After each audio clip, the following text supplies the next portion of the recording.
Comme vous avez pu le constater dans le dernier journal de la ville, la tribune du Renouveau à portée de main a une nouvelle fois été censurée par le maire de la ville, Stéphane Blanchet, en sa qualité de directeur de publication. Comme lors de la première censure, nous vous partageons via nos réseaux de communication cette tribune qu'il n'a pas voulu diffuser à l'ensemble des Sevranais. La voici. Chères Sevranaises, chers Sevranais, nos investigations au plus proche de la population nous ont permis de découvrir qu'un élu de la ville se serait rendu coupable de plusieurs délits très graves. Parmi ces délits, nous avons relevé le faux en écriture publique, le faux et usage de faux, l'escroquerie, la discrimination et d'autres encore.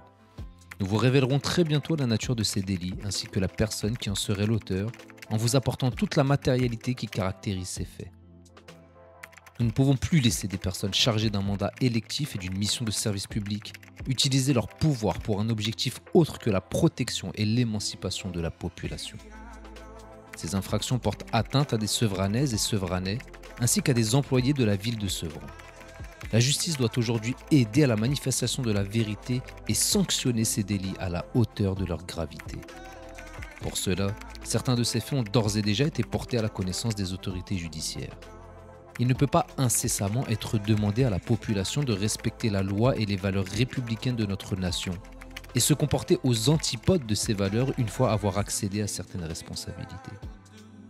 C'est pourquoi nous serons intransigeants et exigerons la stricte application de la loi dans ces affaires, afin que les Sevranais puissent être dignement représentés par des personnes intègres et non plus par des délinquants. À suivre. Cette tribune a été considérée par le maire Stéphane Blanchet, ainsi que par le service juridique de la ville, comme étant une atteinte à l'ordre public, car ne respectant pas la loi du 29 juillet 1881, d'après un mail de Sevran le Journal. Nous voyons dans ce mail qu'aucune proposition de modification de tribune n'est faite, seule l'information du refus de publication est mentionnée.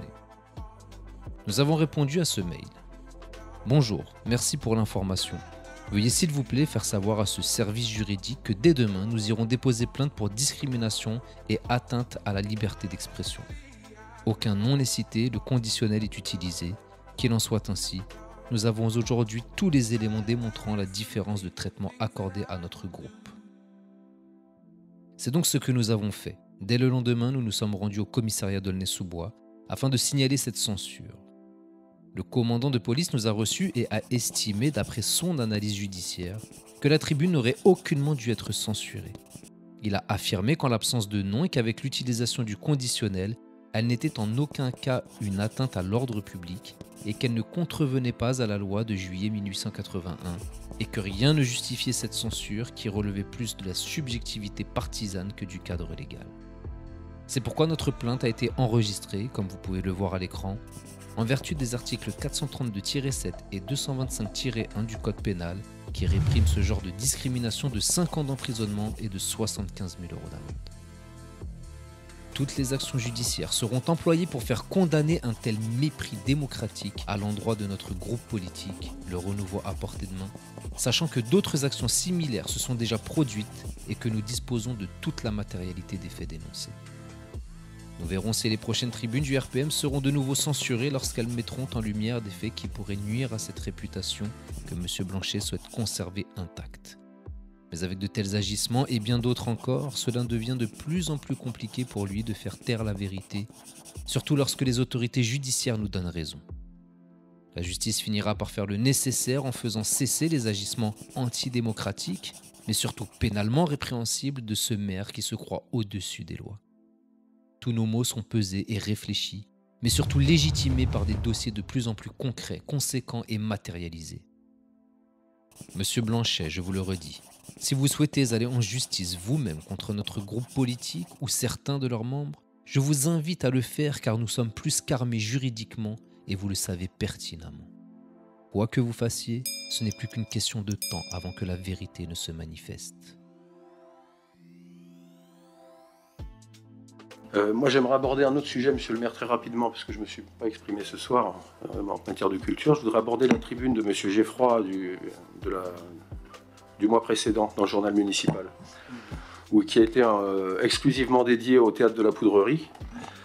Et là, j'étais fort surpris parce que votre article, il est articulé autour de 3 idées. Donc, que Donc le théâtre de la Poudrerie était financé à hauteur d'1 million d'euros, vous précisiez dans la tribune, premièrement, qu'ensuite il s'agissait d'une délégation de service public, voilà, et qu'enfin on excluait de fait les comédiens sevranais. Donc ça, c'est trois... je ne vais pas vous insulter, je ne vais pas parler de mensonges, en tout cas ce sont trois contre-vérités. Donc c'est-à-dire que l'ensemble de la tribune est fausse.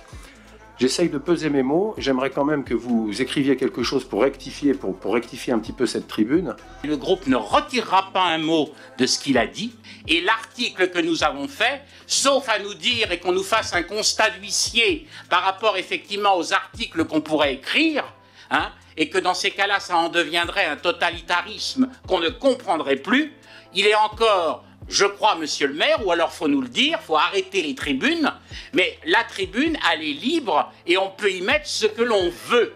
Après, les Sevranais apprécieront en leur connaissance pleine et totale. Je vais dire un mot.